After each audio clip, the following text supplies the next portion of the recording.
Well, this may be a first ever for CBC News Network. We have a live interview from Norfolk Island. The external territory of Australia is 1,000 kilometers east of Sydney.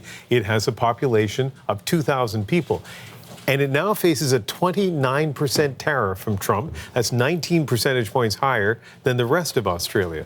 A Norfolk official says the island doesn't export anything to the United States, to his knowledge.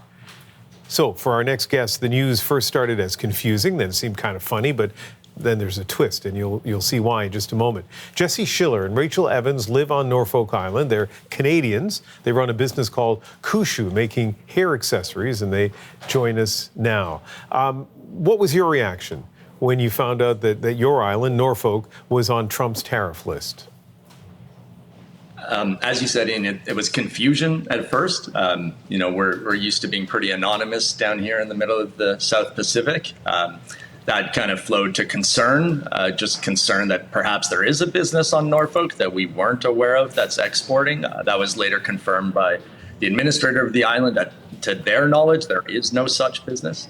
And then, a little bit of, humor, almost like a gallows humor, which I think Norfolk Islanders are good for, is just kind of laughing at the absurdity of it all. Yeah, I'm just going to throw these questions out, and you can decide between the two of you who wants to jump in and answer them. And so my next question is, tell me a little bit more about the conversations at the coffee shop, presuming you have a coffee shop on Norfolk Island, but the conversations that have been going on today.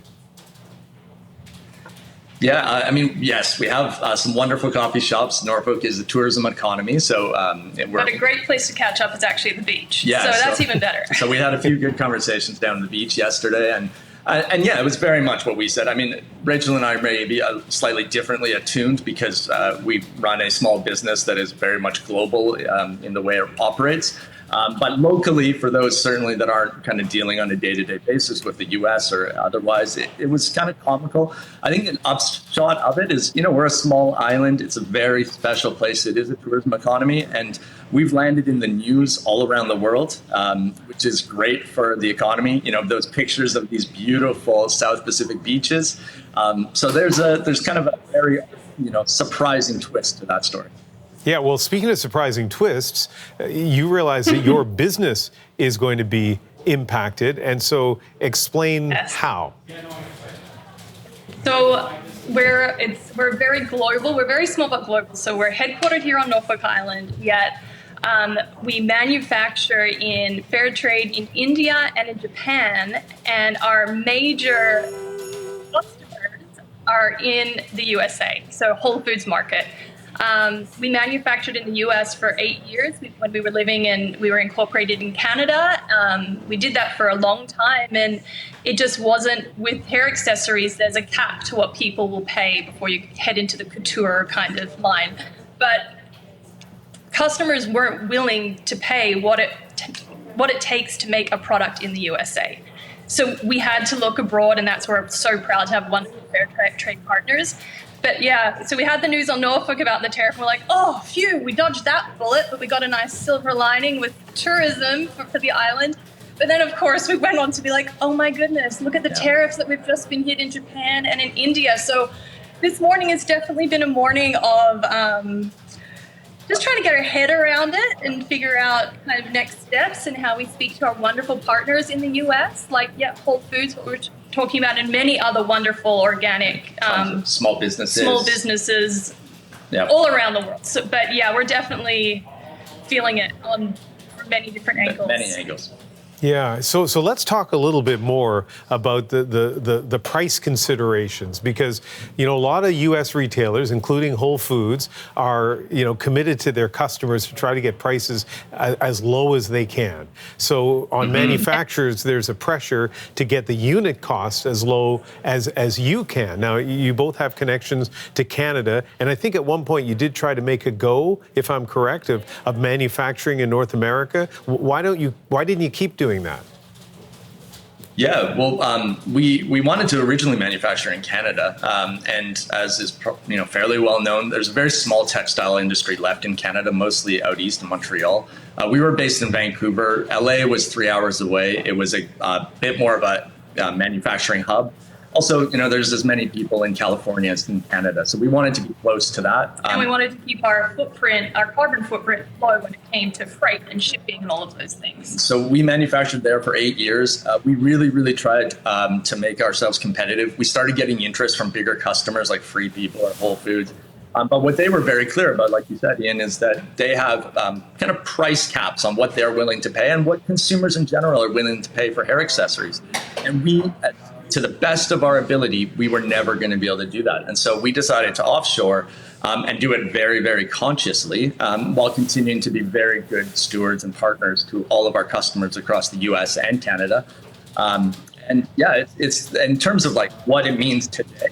We've been scrambling and talking to our head of sales. We were just on a call with and talking about, how do we translate this? I mean, the reality is it's 26% from India, 24% from Japan.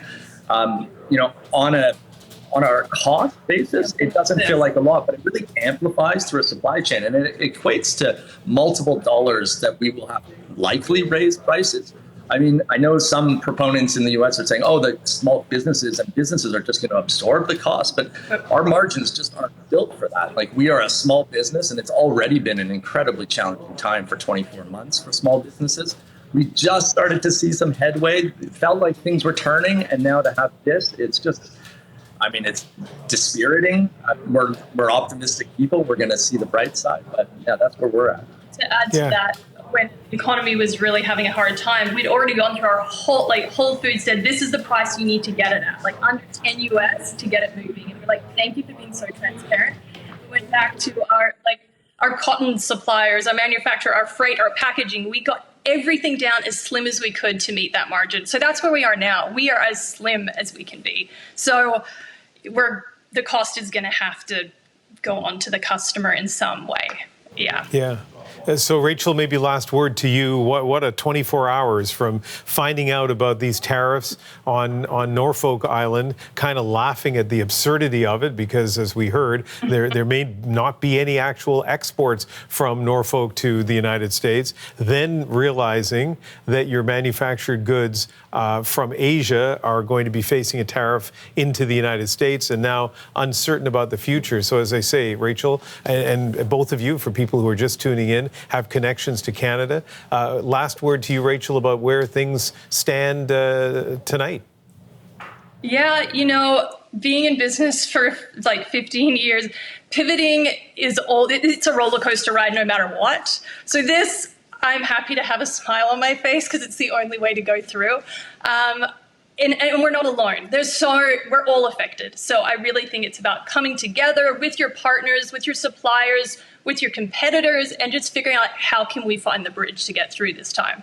And supporting small businesses. I think that's a big part too. That is big. As you said, customers are running in to go to McDonald's to find cheap food. But the thing is, like, we're offering a premium product. You don't want the really good quality things that are available to you to no longer be available because they go out of business. So yeah, still mindfulness when you do spend your money.